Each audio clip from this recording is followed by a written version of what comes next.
नमस्कार. चला, आज आपण महाराष्ट्र शासनाच्या एका खूपच खास योजनेबद्दल बोलूया. नाव आहे आई पर्यटन धोरण.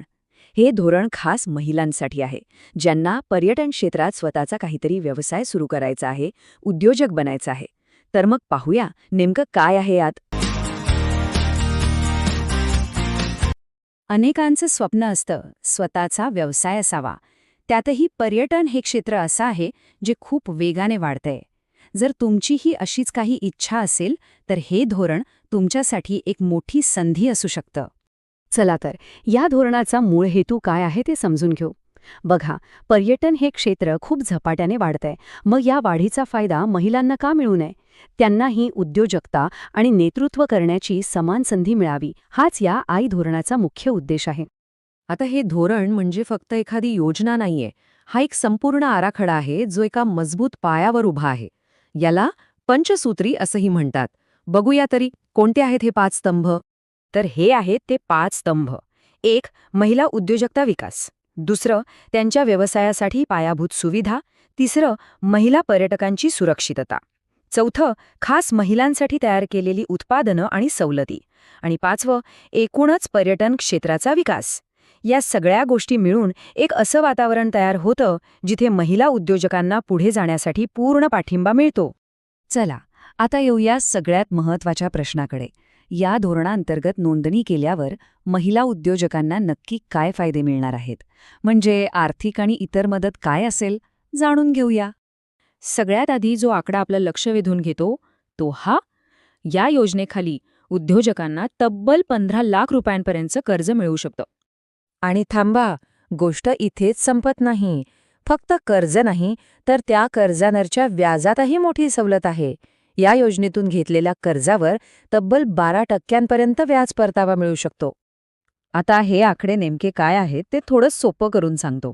म्हणजे तुम्हाला 15 लाखांपर्यंत कर्ज मिळू शकतं आणि त्यावर सरकार 12% व्याज परत देणार आहे. सोप्या भाषेत, समजा कर्जावरचं व्याज वर्षाला 50,000 रुपये झालं तर ती रक्कम सरकार तुम्हाला परत देईल. अर्थात हा परतावा जास्तीत जास्त 4.5 लाख रुपये किंवा 7 वर्षांसाठी असेल. आणि हो, एक गोष्ट खूप महत्त्वाची आहे, हे कर्ज अधिकृत बँकेकडूनच घेतलेलं असावं. मग प्रश्न येतो की कुठल्या व्यवसायांसाठी हे फायदे मिळतील? तर तुम्ही निवास, खाद्य किंवा अनुभव यापैकी कोणत्याही प्रकारचा पर्यटन व्यवसाय सुरू करू शकता. अगदी होमस्टे, रेस्टॉरंट्सपासून ते कृषी पर्यटन आणि टूर ऑपरेटरपर्यंत यात भरपूर संधी आहेत. आणि आता ही एक सगळ्यात महत्त्वाची अट, ज्याकडे लक्ष द्यायलाच हवं. या योजनेचा लाभ घ्यायचा असेल तर तुमच्या व्यवसायातले किमान 50% कर्मचारी, मॅनेजरपासून ते इतर स्टाफपर्यंत महिला असणं बंधनकारक आहे. खरं तर हा या धोरणाचा आत्मा आहे. आर्थिक मदतीसोबतच सुरक्षेचीही काळजी घेतलीये. ज्या महिला टूर गाईड, वाहन चालक किंवा टूर संचालक म्हणून काम करतील, त्यांच्या वार्षिक विम्याचा हप्ता पहिली 5 वर्ष सरकार भरणार आहे. ही खूप मोठी आणि महत्त्वाची सोय आहे, नाही का? बरं, फायदे तर आपण पण आता कळीचा मुद्दा, या योजनेसाठी अर्ज करायचा कसा? नोंदणीची प्रक्रिया काय आहे? चला, आता आपण नेमक्या याच गोष्टीवर लक्ष देऊया आणि नोंदणी करण्याची संपूर्ण प्रक्रिया काय आहे, कोणती कागदपत्र लागतात, हे टप्प्याटप्प्याने समजून घेऊया. प्रक्रिया खरं तर खूप सोपी ठेवली आहे. यात फक्त 4 मुख्य टप्पे आहेत. पहिलं म्हणजे पर्यटन संचालनालयाकडे तुमच्या व्यवसायाची नोंदणी करा. दुसरं, बँकेकडून कर्ज मंजूर करून घ्या. तिसरं, तुमचा संपूर्ण प्रस्ताव ऑनलाईन किंवा ऑफलाईन जमा करा. आणि चौथा म्हणजे तुमच्या अर्जाची तपासणी झाल्यावर तुम्हाला पात्रता प्रमाणपत्र म्हणजेच लेटर ऑफ इंटेंट मिळेल. आता अर्ज करताना कोणती कागदपत्र लागतील त्याची ही एक सोपी यादी.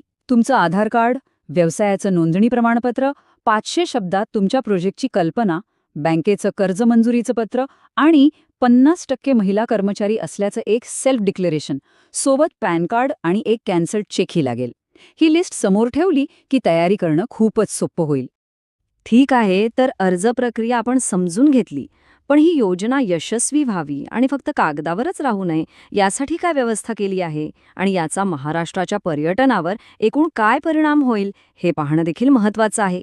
या योजनेच्या अंमलबजावणीवर लक्ष ठेवण्यासाठी थेट पर्यटन मंत्र्यांच्या अध्यक्षतेखाली एक विशेष टास्क फोर्स नेमण्यात आला आहे. यावरूनच सरकार या योजनेबद्दल किती गंभीर आहे हे स्पष्ट होतं. त्यामुळे ही योजना फक्त घोषणा नाही, तर ती यशस्वी करण्यासाठी एक यंत्रणाही तयार आहे. तर मग आता वेळ आहे कृती करण्याची. चला पर्यटनातून समृद्धीकडे. या स्लाइडवर जो QR कोड दिसतोय तो स्कॅन करून किंवा वेबसाईटला भेट देऊन नोंदणीची प्रक्रिया आजच सुरू करता येईल. ही एक सुवर्ण संधी आहे.